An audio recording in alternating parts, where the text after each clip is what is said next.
Hey guys, 3 and Out has its own YouTube channel, and we plan on doing coward type numbers. Here's the key. If you're watching this, you like our content, make sure you subscribe. Subscribe to the page, leave a comment, interact with our stuff. We do stuff on this page on a daily basis. 365. 3 and Out podcast right here on YouTube. Make sure you subscribe right now. Well, breaking news today, Russell Wilson sent to the bench. Sent to the pine, and his Denver Bronco career unofficially ended today. We will dive into every aspect of this, him and Sean Payton, where the Broncos go from here, how they got here, who's going to be the fall guy, because it's not Sean Payton in this situation. And, just one of the worst trades in sports history. And Travis Kelce had some comments, and Jacoby Brissett is now the starter this weekend against the 49ers. We'll dive into a couple other things beside Denver, but obviously that is the headline story by a mile today. You never know.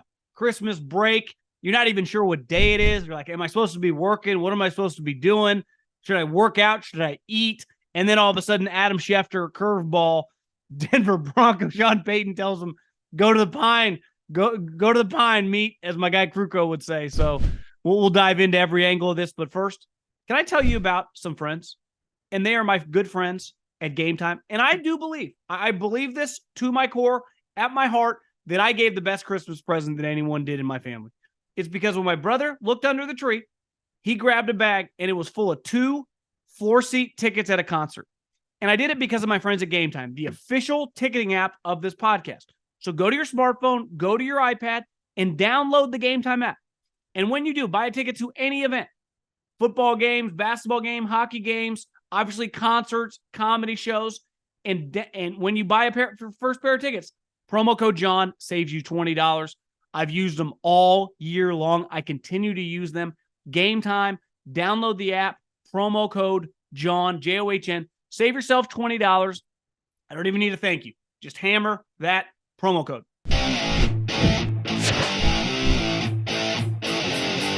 You know, this league is doing circles around everyone, television ratings, and it also brings the drama off the field.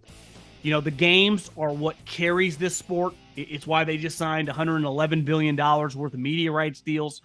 It's why, for the financial success of the NFL, it's about us watching the games, not even us attending, for the people that run these organizations. But the reason we watch is for quarterbacks.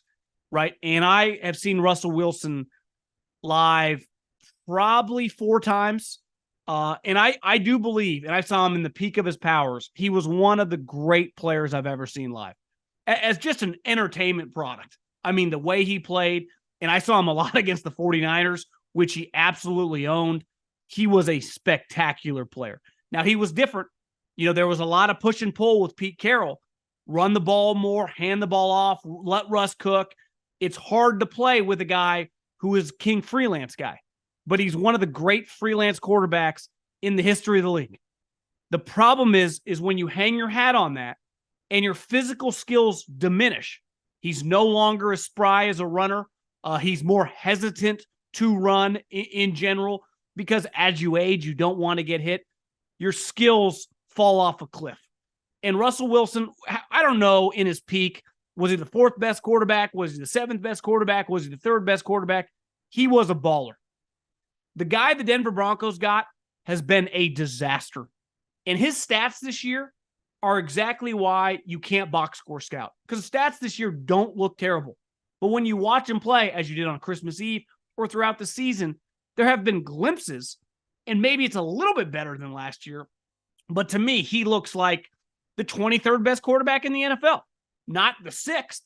And when you extend a guy who was still under contract and pay him the amount of money, your production has to be better or at least close to equal to your contract. The moment there's a wide gap, you can be a $10 million player. And if your production's like $9 million, okay. But if you're a $10 million player and you're giving me $3 million production, we got a problem.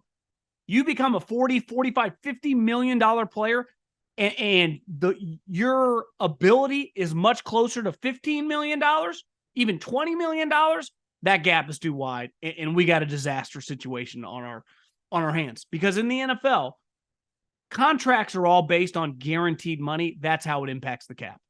And when you pay these quarterbacks, as the Denver Broncos did Russell Wilson, his guaranteed money was astronomical, just as all these guys that are signing these contracts. So they have to be really good. The moment I give you a good, a massive quarterback contract, if you are not a Pro Bowl elite player, we're fucking shit out of luck upstream without a paddle. And that's the situation the Denver Broncos found themselves with. Then you factor in Sean Payton shows up. There are some relationships that you just know that is never going to work, whether it's people in our personal lives, whether it's in sports when you see it professionally with a coach and a player, maybe a GM and a coach, you go, no chance. Or when a guy buys a team and there's an existing coach, you're like, that guy's screwed. It's never going to work. In this situation, you could see from a mile away, Sean Payton and Russell Wilson, no fucking chance on God's green earth this was ever going to have success. Personality-wise, they couldn't be more polar opposite. Football-wise, the way Russell had success, like I said, which he can't really anymore, was freelancing outside the pocket. Sean Payton's success on the football field came with one of the great pocket quarterbacks because of his accuracy, playing in rhythm, playing on timing, something Russell never even was in the peak of his powers with Drew Brees.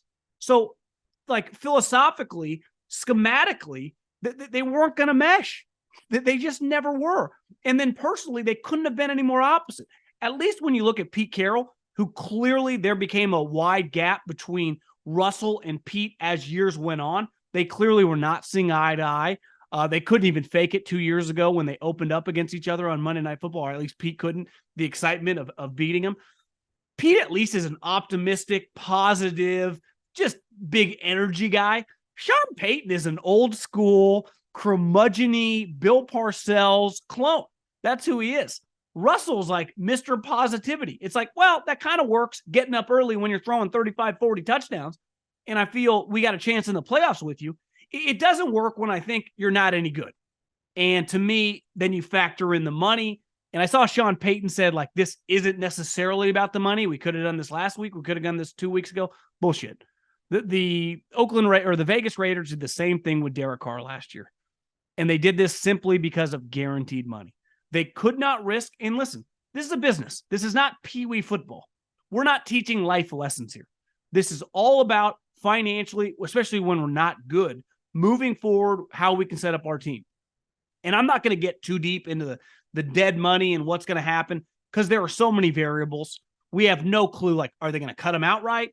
Are they going to end up trading him? Are they going to be able to eat some money, maybe put a pick with it, unload him to a team? I mean, there are teams that could use him, like Atlanta would be better with him than Desmond Ridder. But clearly Sean Payton, and you know, one thing that I wish we could have more of in life is just stop faking it. Stop pretending one thing and then doing another. I mean, one of the big reasons I left Northern California, like, that was a way of life. Like, you got to optically, you got to say this and this is how you got to act. And then you do the complete opposite in your actual life. Like Sean Payton, I'm so glad we don't even need to fake it anymore. I never believed that he wanted any part of it. I truly believe he took that job. And listen, the Denver Broncos job, it's probably, you know, it's an elite brand in the NFL. It has an elite fan base, great place to live, awesome division. But he took it because they gave him $90 million. It was not some ideal situation, right? Like the Jags job, now that Trevor Lawrence might suck, might be different. But like, that's one of the worst brands in the NFL.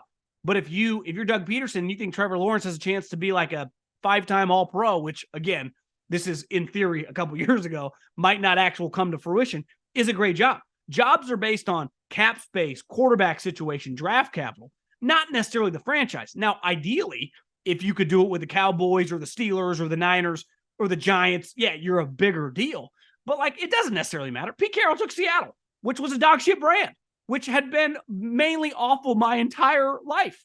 And I mean, they had a couple moments with Mike Holmgren, for the most part, irrelevant, and turned them into a powerhouse, turned them into a team that consistently goes to the playoffs, consistently gets primetime games. They get, them and the Eagles got flexed for that game for a reason. They didn't want Belichick and the dog shit New England Patriots in that spot.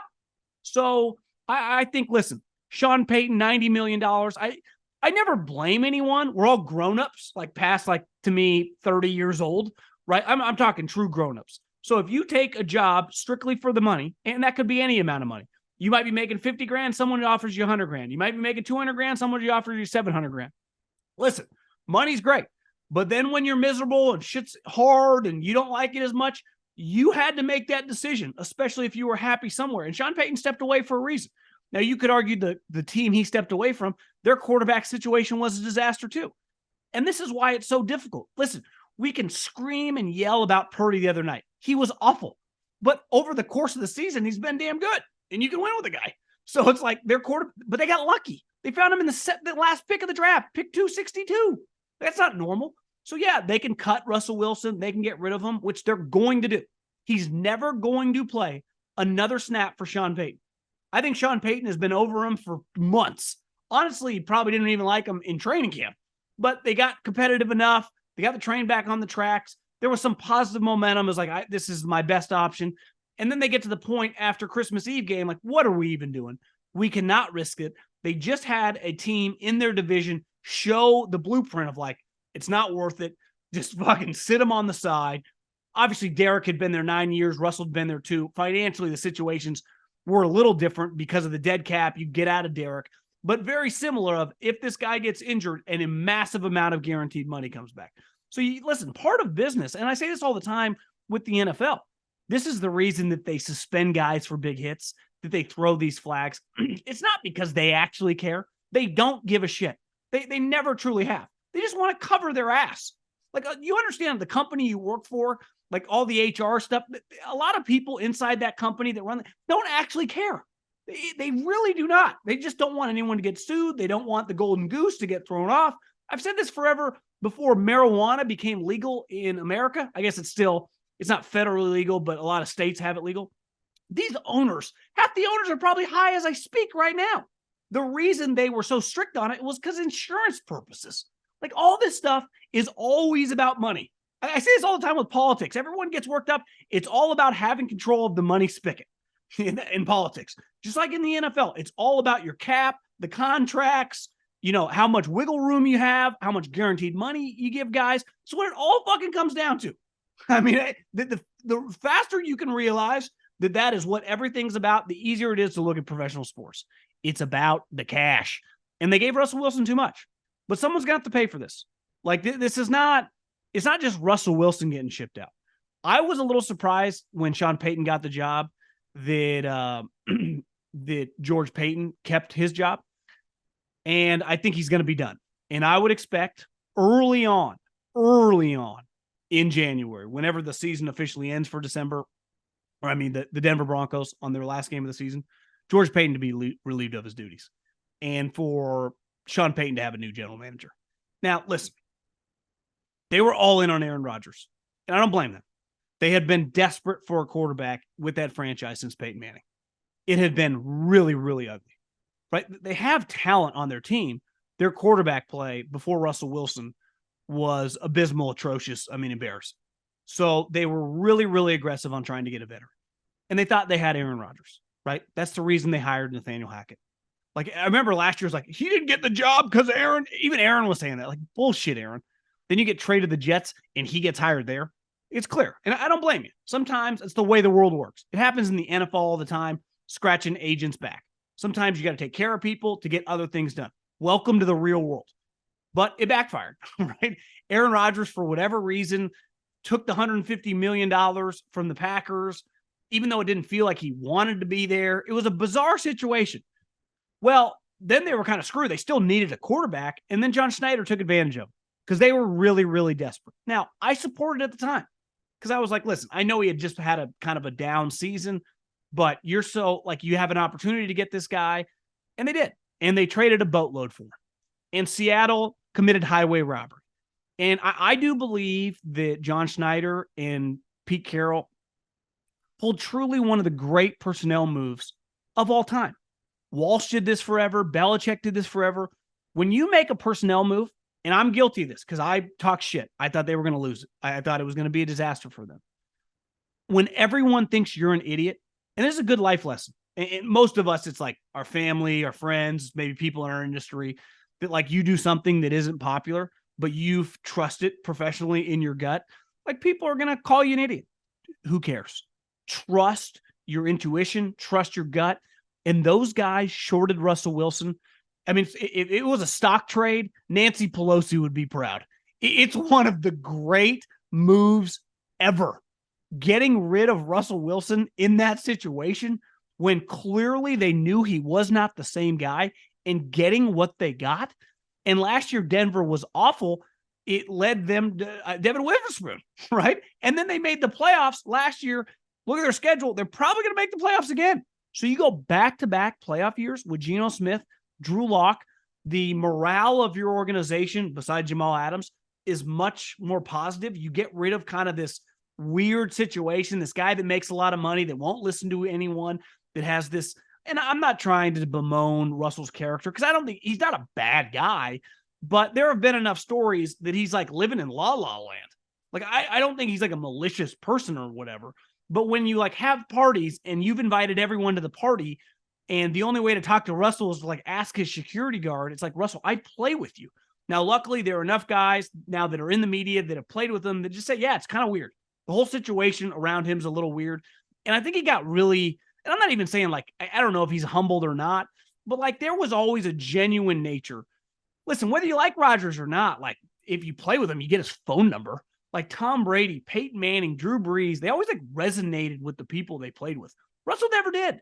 And I'm weird. You're probably weird listening to this. We all have our own quirks, but there's a level of out there with this guy of just a human interaction with his teammates that is always rubbed me the wrong way, is probably even the wrong way to say it, but it's not ideal.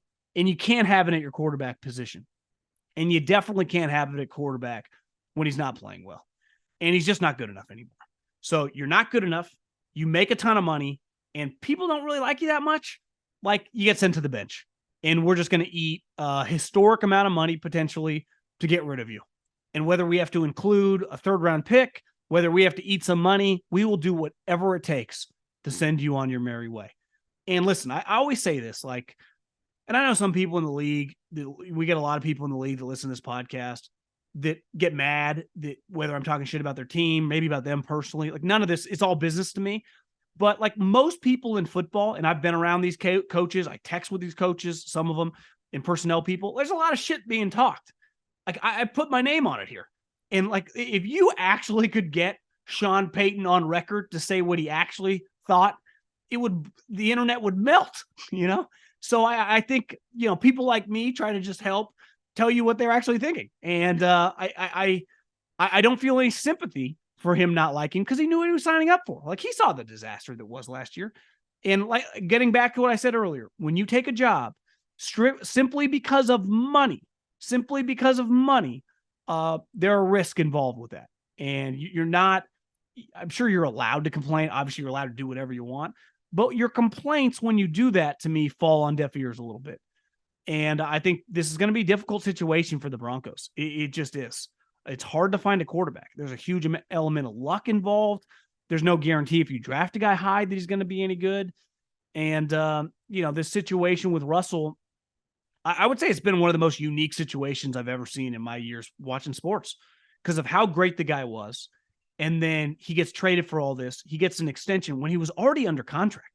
I think Albert Breer or someone wrote, he was still under contract when the Broncos got him, 2 years, $53 million, which was technically underpaid for a star quarterback. So they gave him like a $73 million raise.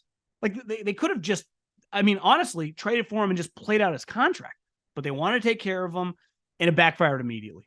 And I always supported last year when people were up in arms about, you know, having the office and the special film room. Like, Peyton Manning had that too.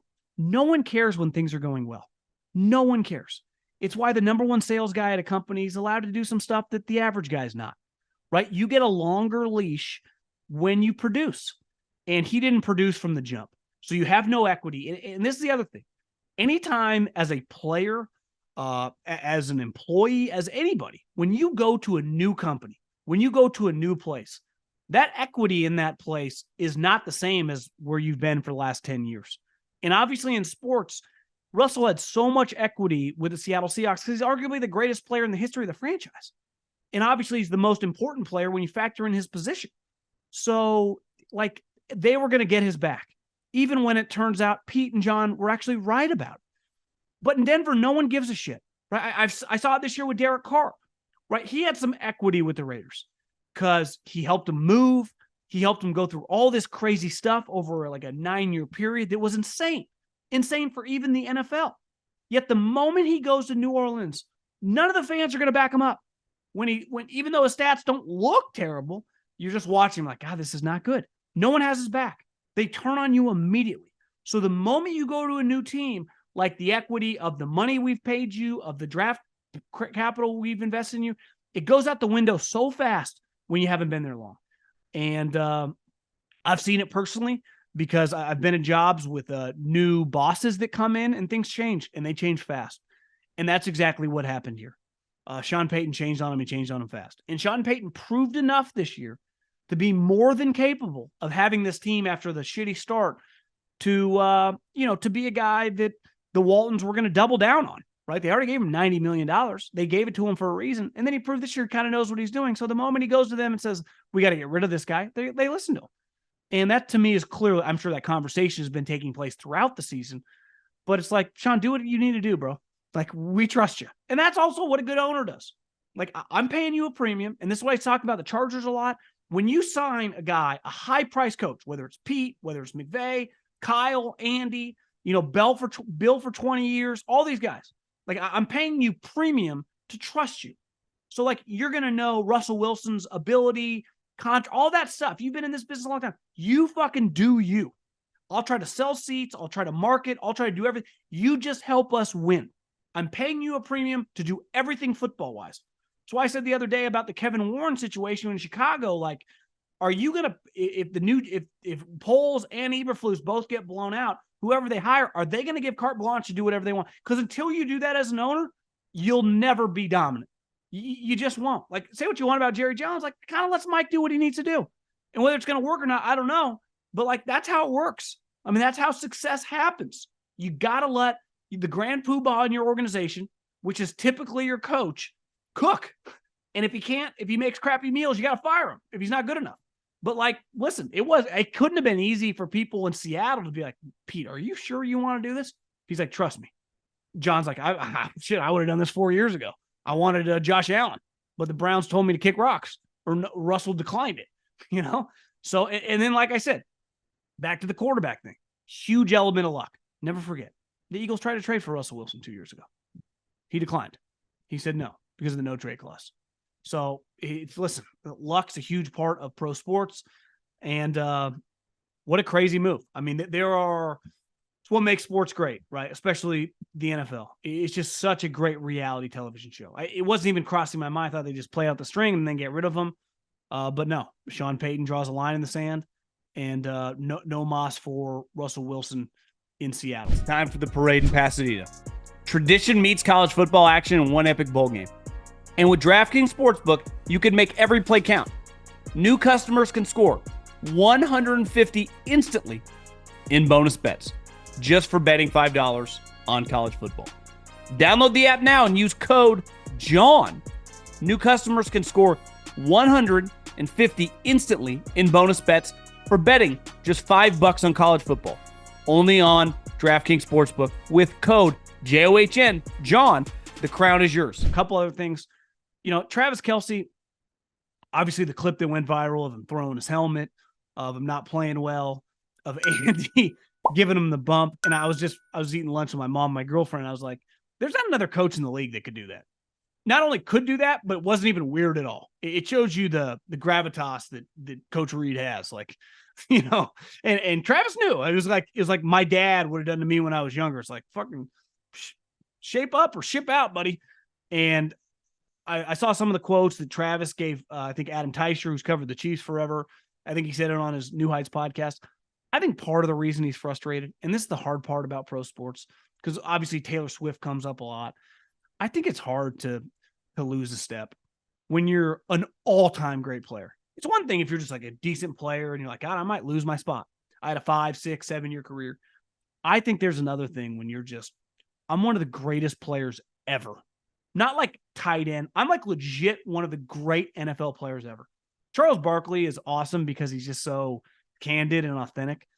And he said it forever. Like, I started fighting teammates, and looking back, it turned out like I just sucked. I couldn't play anymore. And I think the moment you start slipping, like Mahomes is frustrated and he starts playing shittier, but it's because his team's kind of falling apart. It's not because like he's losing a step, but Travis is. And I love Travis Kelce. I met him earlier this year at TPC, talked to him for like 15 minutes. I text Coach Reed right after. I'm like, God, I just met Travis. He's a very down-to-earth guy. Now, this is pre-Taylor Swift, but we just kind of talked. And everyone I know with the Chiefs swears by the guy. He's been an incredible, not just player, but I think person in that relationship, in that organization, really since, that latter part of Alex and then Mahomes, maturing as a guy and becoming a leader. But I think once your game is not the same, and I've seen it with the Warriors with Klay Thompson, it's difficult, right? Most of us in most of our professions get better as we age, get to hone our craft throughout, our 30s, our 40s, our 50s. Depending on what you do, you can do it in your 60s and 70s. As an athlete, especially a guy like Travis, who is so dependent on athleticism, if you're a 98 and then you go to an 88, I'm just doing like the video games type thing, that's a hard 10 points to lose. And you go from 88 to like 60 much faster than you go from 98 to 88. So I think you start seeing your athletic mortality. Here's the other thing. These guys aren't dumb, man. I don't care how big your ego is and how great of a career you've had. Think how many players in Travis's career he's seen come and go in his organization. It's the part of the business. Peyton Manning was cut. Tom Brady was told by Belichick, we don't want you. Joe Montana was traded. So, like, arguably the greatest 3 or 4 players in the league, in league history, were told, nope, adios, see ya, we're going to go in a different direction. So if it can happen to Montana, Brady, and Peyton Manning, fuck Aaron Rodgers. The Packers were done. It can happen to anybody. And when you know that, like that's just, it's not something in baseball and basketball with these guaranteed contracts. You just know, like, I got 4 more years. They can't get rid of me. Even if they bench me and I slip. And I'm not saying Travis is like level of like kicking him to the curb, but he's not dumb. And he understands when he's not playing well. This has nothing to do with Taylor Swift. It really doesn't. I know she's a big part of the conversation. It just has him not being as good. And when you're just not as good, like, it's tough in the NFL because you know. Think of not just how many teammates you've played with, but you play in a division and you've seen so much turnover on the teams you play. It's a very, very humbling industry, right? Coaches get fired. I've been in as a scout. Scouts, GMs get fired. It doesn't matter how old you are. It doesn't matter what your resume is. It can happen to anyone at any moment. And listen, I'm not saying they're going to cut him this offseason.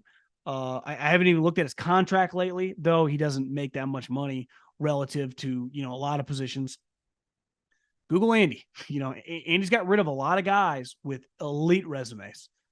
And it would be very, very difficult. But 2 years ago, think about it, if you're Travis, they traded Tyreek Hill, who might be the fucking MVP of the league. They traded him for first and second and like a fourth. See you, buddy. Adios. Godspeed. Appreciate your effort. We need to get some youth in here. Tyreek Hill, in the peak of his powers. And there wasn't even no one was like, I don't think Tyreek can play. Think he's losing a step. No one uttered that. Dude's gone to Miami and like added to a Hall of Fame career in like an impressive way. So been just as good with not as good of a quarterback. He's been incredible. And he's like, see ya. This is just, the league will come at you fast, man. And last but not least, Jacoby Brissett named the starter. I've seen a lot of different thoughts. Like, why would they do this? I think it's pretty simple. If you're Ron Rivera, you're getting fired. You got 2 more games to be a head coach. You're never going to be a head coach in the NFL again. It's over. The ship has sailed. I think you're throwing a veteran guy whose people love him, super high character guy, a bone. Give him a couple games to get some game film. If you have one good game, honestly, he had some good moments against the Jets. If in one of the next 2 weeks, he just has a good game, that could be worth $10, $15 million to Jacoby Brissett over a couple year span. That could be multiple $5, $7 million contracts to be a backup. I was listening to Lombardi or someone the other day say, can you imagine if the Patriots just had Jacoby Brissett would they have been in the playoffs? Right? So you do a solid, and listen, Ron's a former player. He's been a coach long enough in the league. Like, it's kind of throwing him a bone. Ultimately, Sam Howell, his situation, he's either going to be the starter or the backup next year. More than likely, depending, if they draft a guy, be the backup quarterback in Washington. But his spot's kind of set. To me, Jacoby is one of those guys, when you get these reps and you get this game film, it changes your life. As a guy like that, I know he's already made some money, but it extends your NFL life, right? Look, Gardner Minshew got to play this year. Think how much money the guy's made. Jake Browning, think how much money the guy's made. The hard part, and having been in the front office and evaluating quarterbacks, now this year's unique because like 60 guys have started, but on a given year, most starters play most games. So you may see a couple backups here and there, but for the most part, if you're a backup quarterback, the only film as we go into free agency or should we trade for this guy is typically based on the preseason. And we know what a joke that is. So when you get regular season game film, your resume is enhanced dramatically. So I don't think it's really that complicated of a move. And I think they're simply doing it to throw their guy a bone. Last but not least, my friends at Uber Eats. It's time for this week's player or executive I thought might give almost anything to redo his game, brought to you by Uber Eats. To me, this is a no-brainer.